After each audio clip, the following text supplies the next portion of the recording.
geokimia tersebut, pertama adalah tempat pertukaran ataupun perpindahan, ya. Kemudian juga tempat penyimpanan, ya, dan tempat proses daur ulang unsur hara ataupun senyawa, ya, yang penting bagi kehidupan. Nah, apa saja yang siklus biokimia yang utama? Pertama adalah siklus air, kemudian siklus nitrogen, siklus fosfor, siklus karbon, dan oksigen. Ya, ini yang utama. Nah, tentu karena ini merupakan satu siklus yang kita sampaikan tadi, maka unsur dan senyawa tersebut secara kontinu atau terus-menerus berpindah antara benda hidup atau organisme hidup, ya, maupun apa benda abiotik, ya, seperti tadi eh, apa tanah, ya, ataupun kegiatan yang lain, ya, dan selalu melalui tanah. Dan peran ini tentu eh, akan berlangsung dan pernah terjadi pada masa lalu, saat ini, ataupun masa depan. Nah, kita akan fokus nanti hanya membahas bagaimana siklus biokimia terkait dengan air, nitrogen, fosfor, belerang, karbon. Itu yang utama. Oke, kita mulai dari siklus air. Nah, penggerak utama dari siklus air ini tentu adalah matahari, ya. Matahari akan memberikan energi atau gelombang elektromagnetik, ya, ke permukaan bumi, ya. Karena ada energi, maka permukaan air dan tanah itu akan menguap, ya, dan naik ke atas, ya. Kemudian tanaman juga akan mengalami penguapan, dan uap air tersebut akan naik ke atmosfer, ya. Kemudian angin itu akan memindahkan uap air tadi, ya, ke beberapa bergerak, ya, dan uap air tadi akan mengalami kondensasi. Jadi uap air akan menjadi air, dan tentu untuk bisa berubah menjadi uap air, uap air menjadi air tadi, kondensasi, perlu ada partikel-partikel, misalnya adalah garam, ya, ataupun aerosol, ya, ataupun partikulat-partikulat lain. Nah, sebagai misal, kalau kita ingin membuat hujan buatan, ya, ini terjadi biasanya pada musim kering, ya, di mana BNPB ini biasanya akan membuat hujan buatan, maka yang dibawa adalah garam. Jadi garam ditaburkan di atas permukaan awan untuk apa? Agar proses kondensasi itu cepat, ya, sehingga akan turun hujan. Nah, setelah kondensasi, ya, maka akan turun hujan, ya. Jadi akan turun hujan, dan air hujan tadi itu akan bergerak, ya, di atas permukaan tanah, ya, yang sering kita sebut dengan istilah runoff. Jadi aliran permukaan tanah. Nah, aliran permukaan tanah ini bisa masuk ke sungai, bisa masuk ke tanah, ya, bisa masuk juga ke danau, bisa masuk juga ke gletser. Nah, selain air hujan tadi mengalir di atas permukaan tanah melalui runoff, itu juga bisa terjadi air masuk ke dalam tanah, ya, tentu melalui permukaan tanah yang kita sebut dengan proses infiltrasi. Nah, setelah air masuk ke permukaan tanah, terjadilah perkolasi, jadi pergerakan air di dalam tanah, ya ada yang menuju apa groundwater, ya dan seterusnya. Jadi prosesnya seperti ini. Jadi sampai nanti ke groundwater, groundwater mungkin sampai nanti ke apa ke tubuh air, lautan, ya. Dan ini kembali lagi akan mendapatkan energi panas dari matahari dan akan menguap lagi melalui proses evaporasi ataupun transpirasi, kondensasi, ya, kemudian terjadi precipitasi, runoff, infiltrasi, perkolasi, dan seterusnya. Jadi seperti itu, ya, siklus air. Nah, aliran permukaan yang terjadi di atas permukaan tanah ini akan membentuk permukaan bumi ya melalui proses erosi ya. Dan bahkan bisa terjadi longsor ya yang juga mungkin akan mengangkat unsur-unsur ataupun senyawa dan dan akan membawanya ke daerah-daerah yang datar, yang landai dan terjadi proses sedimentasi. Kemudian dalam proses infiltrasi juga itu mungkin juga akan terjadi pemurnian air ya. Karena air akan melalui pori-pori makro, pori-pori mikro ya sehingga air di bagian akhirnya akan lebih murni dibandingkan pada saat air masuk ke dalam tanah.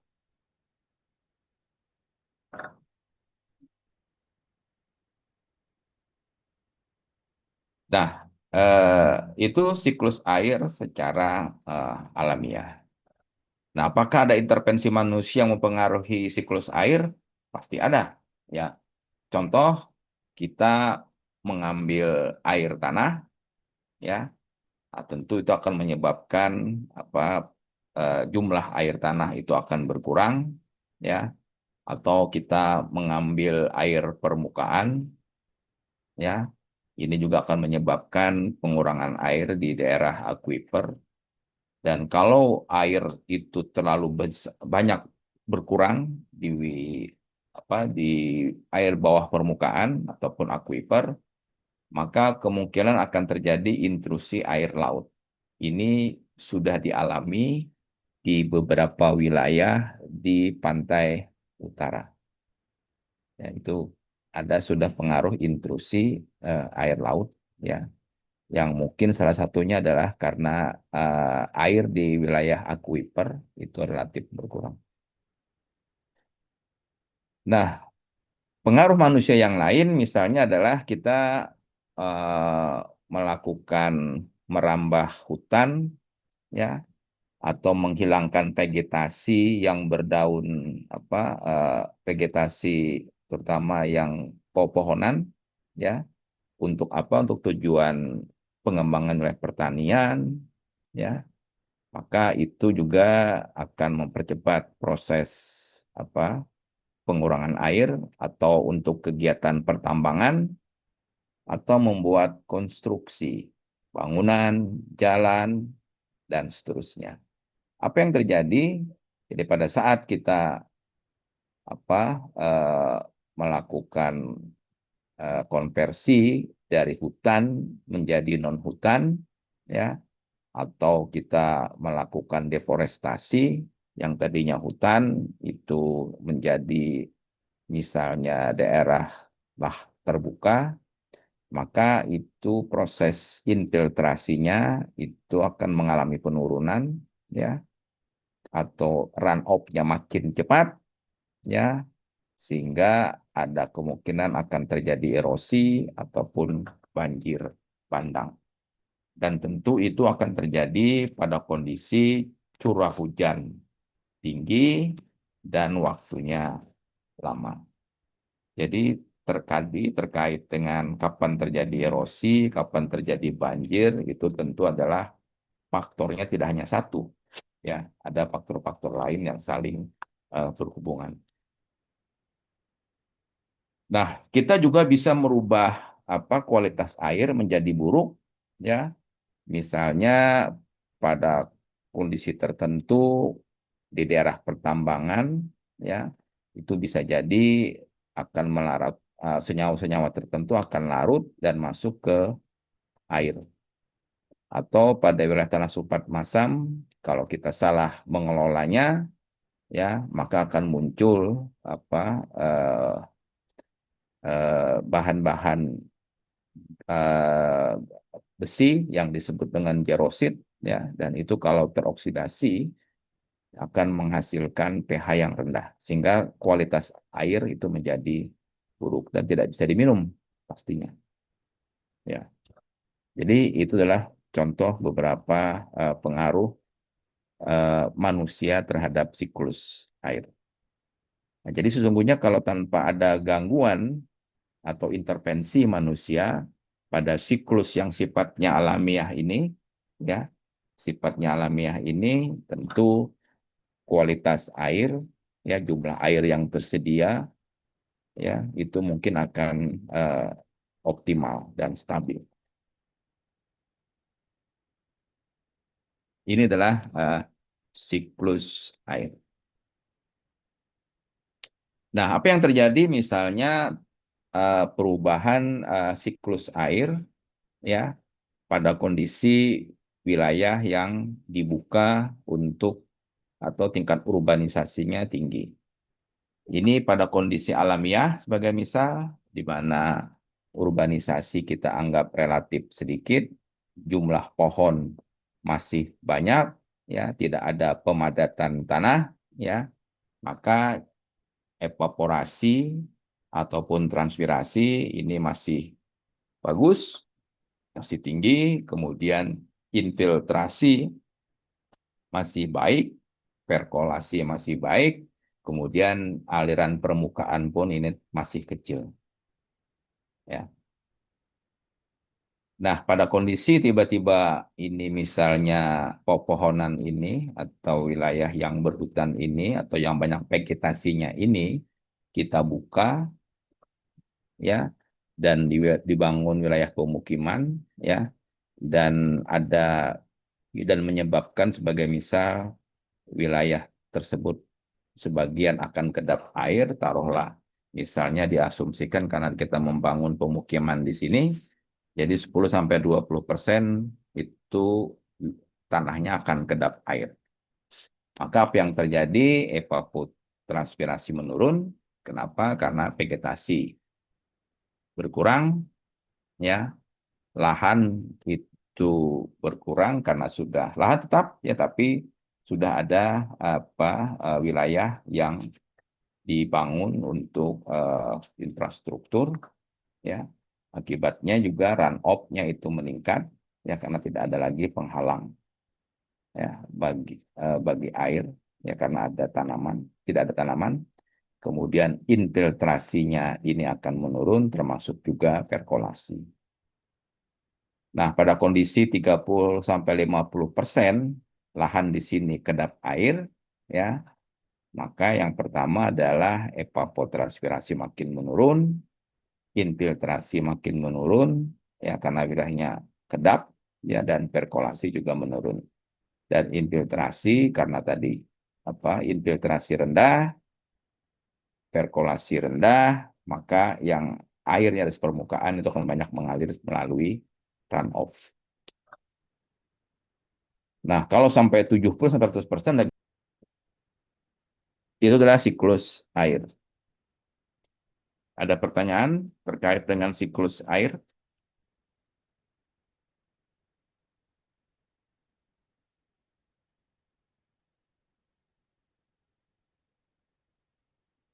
Baik, lanjut, ya, kita masuk ke siklus nitrogen. Ini siklus nitrogen saya kira sudah pernah kita diskusikan di pertemuan minggu ke-8, ya.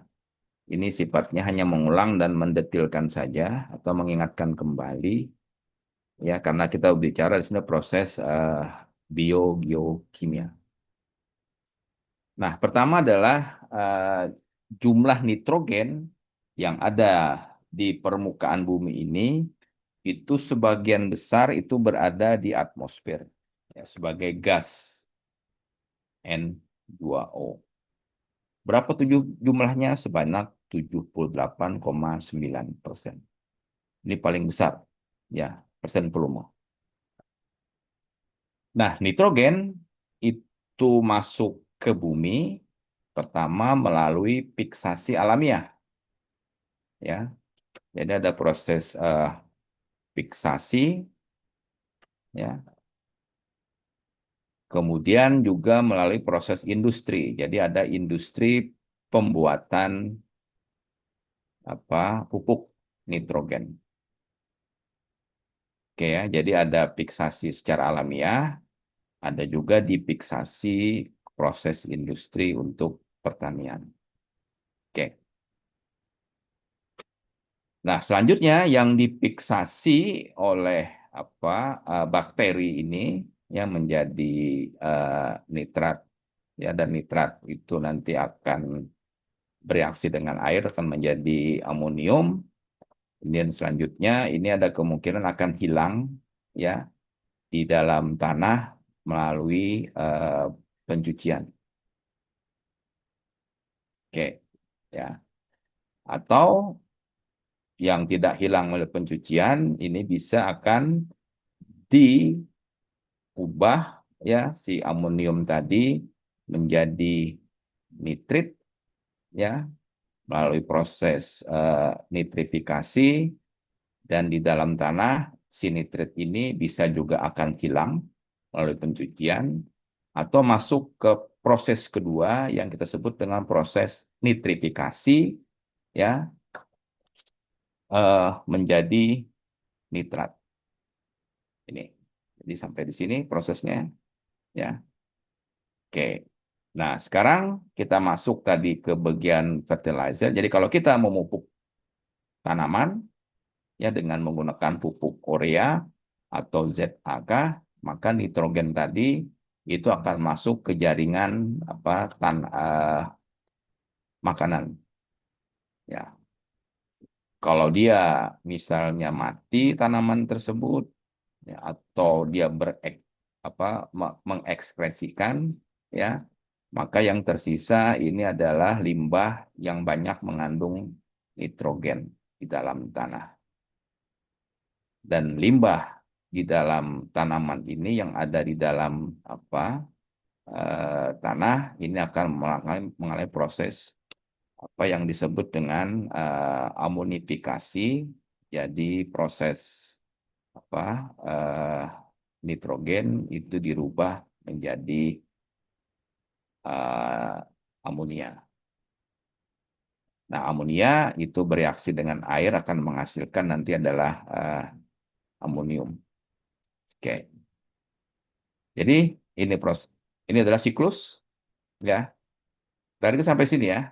Oke. Nah, pada saat tersedia dalam bentuk nitrat, ini tersedia bagi tanaman, maka ini juga akan diserap oleh tanaman, ya, dan akan menjadi bagian dari jaringan tanaman ataupun hewan.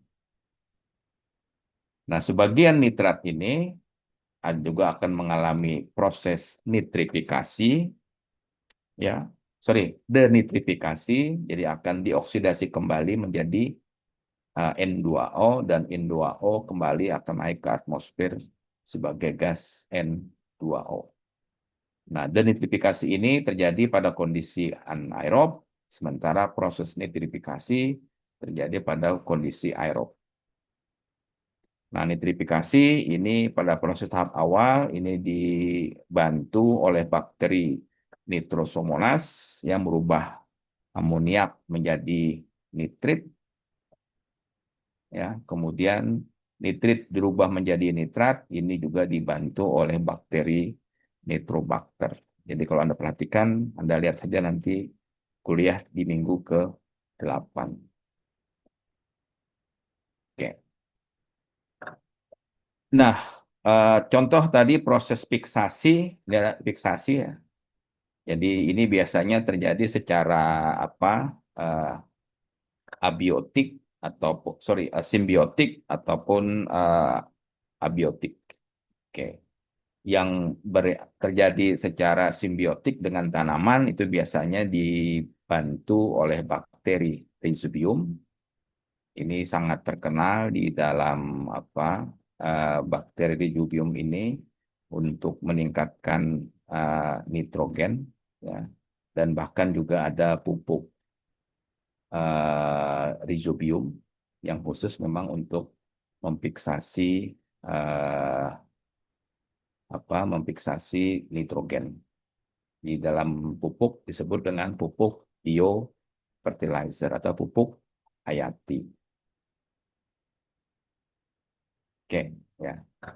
Nitrifikasi tadi memang dua tahap, ya, amonia dirubah menjadi nitrit, ya, ini oleh bakteri Nitrosomonas. Oke. Kemudian nitrit ini relatif beracun bagi tanaman, dan tanaman tidak akan menyerap nitrit, ya, dia akan menyerap nitrat. Karena itu ini prosesnya dibantu oleh bakteri nitrobakter yang merubah eh, nitrit menjadi nitrat.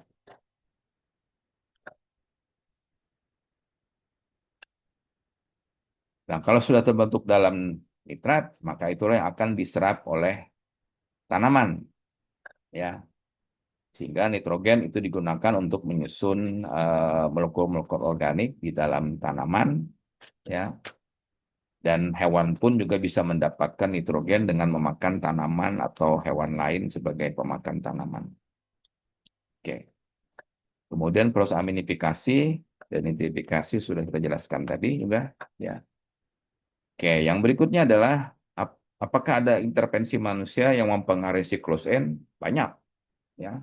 Jadi kalau kita menggunakan pupuk nitrogen, ya, pupuk inorganik, urea atau ZA sebagai misal, maka kita artinya menambah nitrogen di dalam tanah.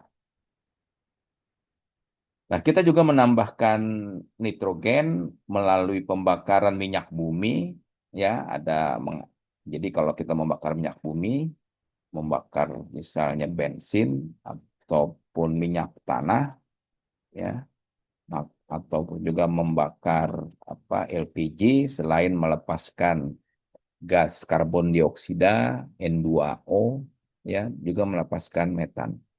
Jadi termasuk adalah kita artinya menambahkan, ya, melalui proses pembakaran bahan bakar fosil.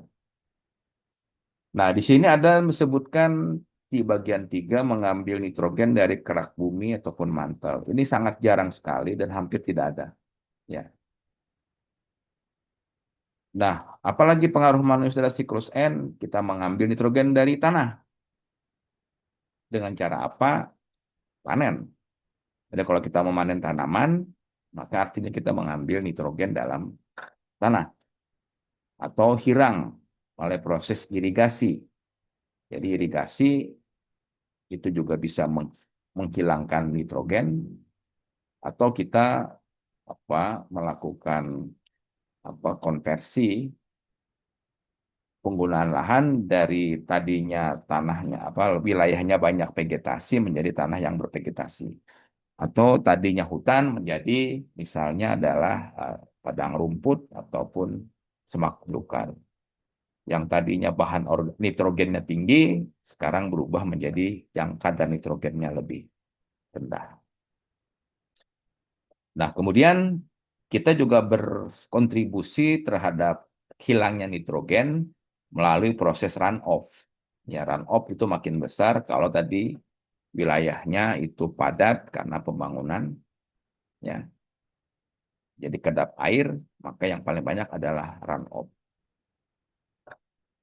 Jadi ada 4 bentuk pengaruh manusia yang mempengaruhi siklus nitrogen. Kita menggunakan pupuk inorganik, ya, menambahkan nitrogen baik dalam bentuk gas N2O ataupun gas NO melalui pembakaran bahan bakar fosil, atau bahkan juga membakar sisa tanaman. Jadi kalau Anda membakar sebagai misal membakar jerami, maka selain akan melepaskan karbon dioksida juga akan melepaskan amonia, amonium nitrat N2O terutama, kemudian juga metana, termasuk adalah gas NO. Apalagi menghilangkan nitrogen dari tanah akibat pemanenan, akibat kita mengairi lahan pertanian, atau kita menghilangkan tutupan lahan yang kadar nitrogennya tinggi menjadi kadar nitrogennya rendah. Oke, jadi 4 pengaruh manusia terhadap siklus nitrogen. Kemudian siklus fosfor. Sebelum sini, apakah ada pertanyaan terkait dengan siklus nitrogen?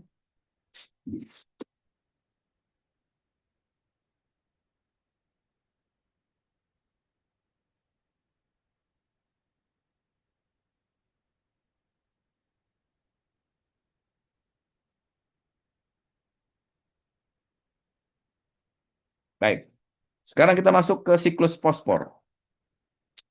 Nah, fosfor itu masuk ke permukaan bumi melalui air dan organisme.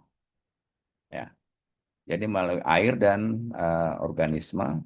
Organismenya tentu sebagai misalnya yang paling banyak adalah kelelawar ataupun kotoran burung. Ya.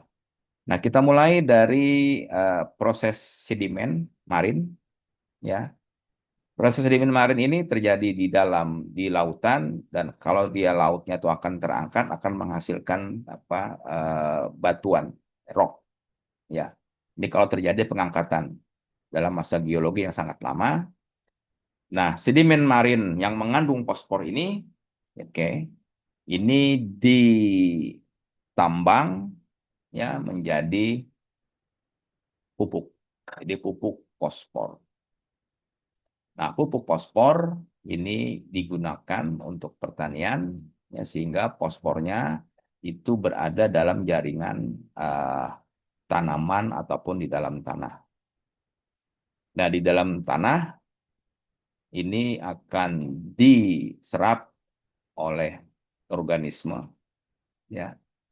Kemudian sebagian lagi akan larut di dalam air, di dalam danau ataupun dalam sungai. Nah, kalau organisme tadi yang mengambil fosfor ini mati, maka akan terjadi dekomposisi, dan dekomposisi ini akan masuk lagi nanti di dalam jaringan tanah ataupun makanan. Oke. Nah, sebagian tadi yang larut di dalam air, danau ataupun sungai, ya, ini akan mengalami pelapukan tentu saja, ya, dan akan masuk ke air lautan. Ya, di sini juga akan bereaksi dengan air laut, ya, bahkan larut. Sebagian akan diserap oleh organisme di lautan, ya, akan masuk ke dalam jaringan makanan di lautan.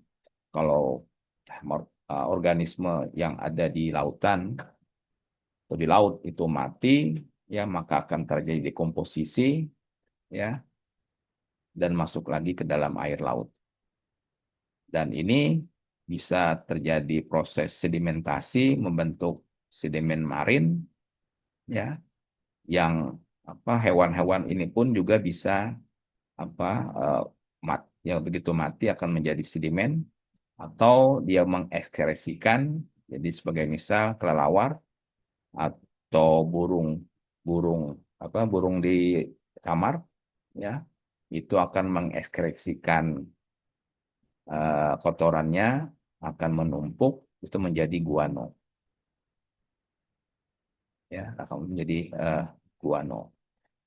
Jadi sumber fosfor itu satu tadi adalah dari batuan fosfor, juga guano. Nah, kalau yang marin sedimen ini ditambang, dihaluskan, ya, ini menjadi batuan fosfat. Nah, bagaimana pengaruh manusia? Pertama adalah menambang batuan fosfat dalam jumlah yang banyak, ya, menjadi pupuk inorganik atau menjadi TSP, ya, atau juga menjadi unsur untuk pembuatan deterjen. Yang kedua, kalau kita mengambil pohon atau menggunakan vegetasi, ya, maka artinya apa? Pengembalian unsur fosfor ke dalam tanah itu akan berkurang. Apa dampak siklus manusia lagi yang mempengaruhi siklus P? Menambah P ke perairan dari penggunaan pupuk di darat. Dan ini terjadi kalau misalnya terjadi erosi atau runoff. Jadi kalau kita menggunakan pupuk, sebagian pupuknya itu akan hilang karena runoff dan akan masuk ke wilayah sungai yang terjadi sebagai misal di daerah Waduk Cirata. Ini apa kita sebut dengan gejala eutrofikasi, di mana alga atau tumbuhan lain, misalnya eceng gondok, itu menutupi danau, ya. Kita perhatikan ini danau di Waduk Cirata sudah hampir menutupi suatu wilayah. Ini akibat juga dari banyaknya fosfor yang masuk ke dalam danau, ya, sehingga terjadi proses apa yang disebut dengan eutrofikasi.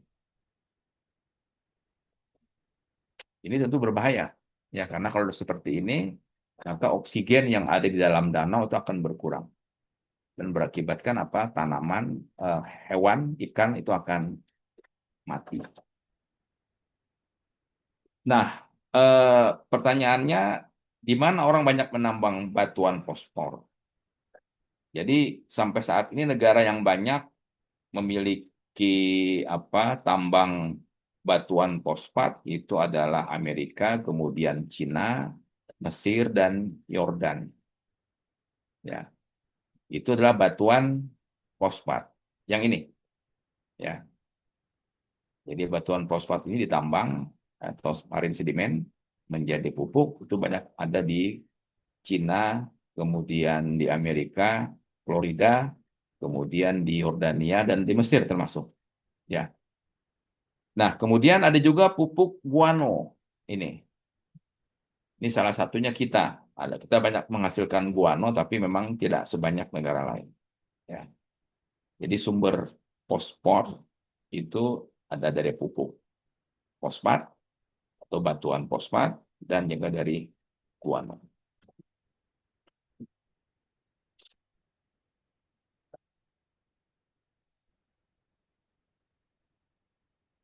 Nah, berikutnya adalah siklus kalium.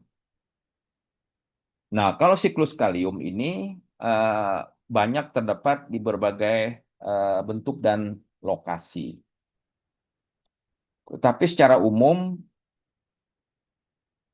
mana yang paling banyak mengandung kalium itu adalah di hidrosfer, di lautan. Ya, ini paling banyak mengandung kalium, ya. Kemudian juga adalah di daratan.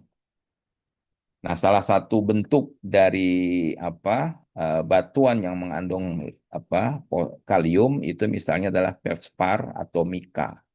Ya. Jadi ini paling banyak. Nah, batuan yang banyak mengandung kalium ini masuk ke dalam tanah itu melalui proses penambangan membuat pupuk.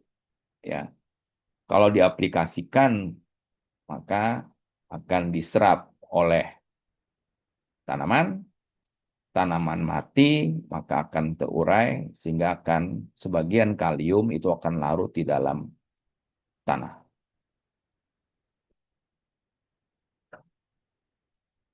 Kemudian juga di dalam lautan, ini yang paling banyak, ini juga bisa terjadi proses penguapan yang banyak mengandung kalium yang disebut dengan marine aerosol. Nah, marine aerosol banyak mengandung kalium dan akan kembali lagi ke daratan ataupun ke lautan melalui hujan.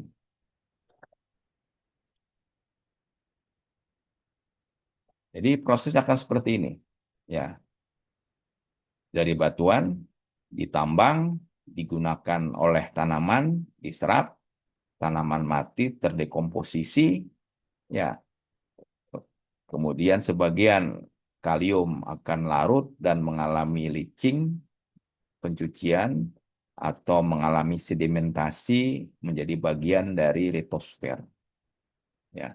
Atau sebagian kalium yang mengalami pencucian tererosi dan masuk ke dalam litosfer. Adalah siklus kalium. Nah, apa pengaruh manusia dalam siklus kalium? Yang pertama, kita menambang deposit garam kalium. Biasanya garam kalium adalah bentuk kombinasi dengan natrium, kalium, ya, atau magnesium. Nah, jadi kita menambang deposit garam kalium untuk pupuk, obat-obatan, bahkan bahan peledak, sabun dan deterjen ataupun industri gelas ini banyak mengandung kalium karena kalium ini banyak digunakan dalam industri gelas karena dia relatif menstabilkan suhu. Nah, akibat kita menambang deposit garam kalium, maka sebagian kalium itu akan hilang, akan tercuci, ya, atau juga akan menjadi limbah domestik. Ini adalah siklus manusia yang pengaruh manusia terhadap siklus kalium. Nah, kemudian yang berikutnya adalah siklus sulfur. Nah, siklus sulfur ini umumnya berada di dalam tanah, ya, dan dia masuk ke atmosfer melalui erupsi gunung api. Ini. Nah, kemudian atau juga melalui penguapan dasar air laut yang mengandung sulfur, ya. Jadi seperti ini prosesnya. Dan kemudian yang dari atmosfer ini berubah menjadi sulfur dioksida dengan tambah air hujan akan turun menjadi sulfurik asid asam sulfurik H2SO4, ya, dan akan kembali lagi ke laut, ya, atau ke daratan, ya, menjadi amonium sulfat. Ini si amonium sulfat ini bisa berada di dalam curah hujan kembali ataupun di dalam yang disebut dengan fog, kabut, ya, dan akan kembali ke permukaan bumi, dimanfaatkan oleh hewan, ya.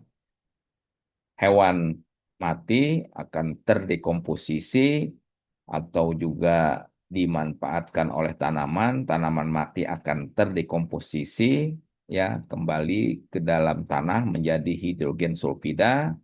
Hidrogen sulfida melalui proses kondisi anaerob dengan bantuan air dalam tanah akan menjadi sulfur, ya.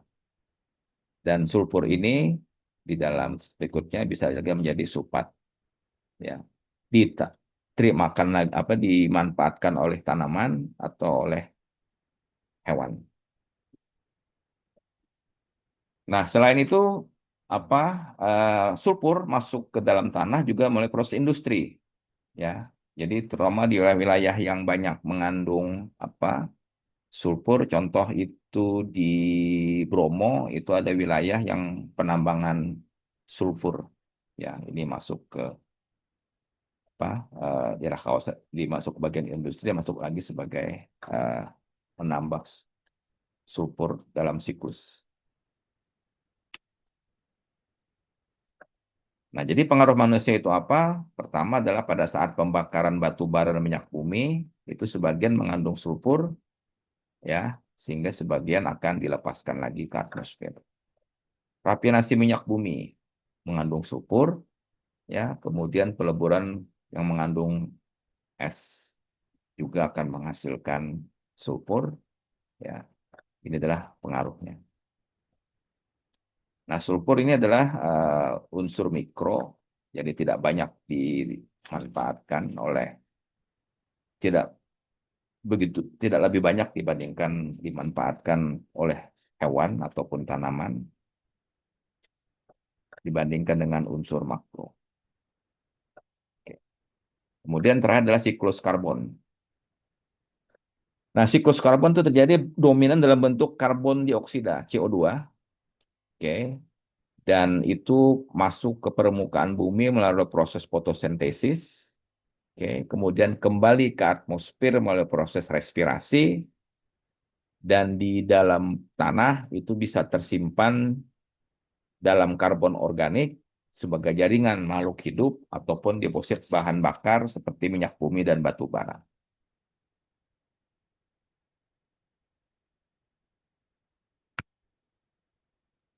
Nah, eh, di dalam tanah ya itu organisme itu banyak menyimpan karbon dalam bentuk senyawa ataupun bahan organik. Kemudian juga bisa karbon banyak tersedia dalam bentuk sedimen batu kapur ya, atau juga karbon bisa memasuki lautan melalui gas ya sebagai gas karbon dioksida kemudian digunakan oleh alga melalui proses fotosintesis ya dengan reaksi tertentu dengan kalsium dalam akan membentuk kalsium karbonat membentuk cangkang atau sel kerang. Jadi menjadi batu kapur dan batu kapur akan kembali terangkat ke permukaan bumi. Ini adalah siklus C. Oke. Nah, apa pengaruh manusia dalam siklus C? Satu adalah mengurangi populasi tumbuhan. Jadi kalau kita melakukan konversi hutan menjadi non-hutan, maka kita akan mengurangi serapan karbon dioksida melalui atmosfer proses fotosintesis. Atau kita membakar bahan bakar fosil atau bagian tumbuhan yang lainnya, maka akan melepaskan karbon dioksida. Nah, karena karbon yang lepas ke atmosfer makin banyak, ya maka ini akan berdampak pada pemanasan global ya dan meningkatkan ini bukan mengikat ya ini meningkatkan efek gas rumah kaca. Nah, pemanasan global itu mengakibatkan terjadinya perubahan iklim ya. Dampaknya apa? Curah hujan tidak menentu ya, suhu meningkat dan tentu itu akan mengganggu produksi pangan, sandang dan papan ya. Dan tentu juga akan mengganggu keseimbangan habitat lain. Kemudian yang berikutnya adalah apa? Eh, tanah itu juga bisa berfungsi untuk menyerap karbon dari atmosfer melalui proses fotosintesis. Dengan cara apa? Kalau kita menanam pepohonan, ya, ini ada istilah aforestasi, reforestasi. Aforestasi ini adalah kita menanam pohon pada wilayah yang bukan hutan. Sementara reforestasi adalah kita menanam pepohonan pada wilayah bekas hutan. Itu kira-kira apa terjemahan secara sederhana. Kemudian kita juga mengembalikan bahan organik ke dalam tanah melalui kompos dan biochar. Jadi ini adalah pengaruh manusia dalam siklus karbon. Nah, dengan kondisi seperti ini, maka manusia itu bisa mempengaruhi karbon dengan cara menambah karbon dioksida yang ada di atmosfer dan berdampak pada meningkatnya suhu ya atau kita berupaya untuk menanam pepohonan sehingga banyak terjadi proses fotosintesis. Kalau kita banyak menanam pohon, maka kita kembali menyerap gas karbon dioksida di atmosfer menjadi apa di batang, daun dan seterusnya.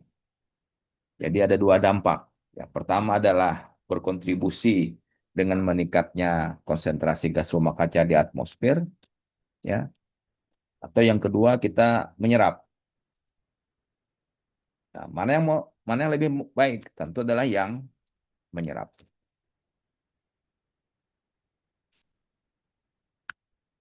Oke. Jadi itulah siklus biogeokimia. Ya, pertama kita bahas air, kemudian nitrogen, fosfor, kalium, sulfur, dan karbon.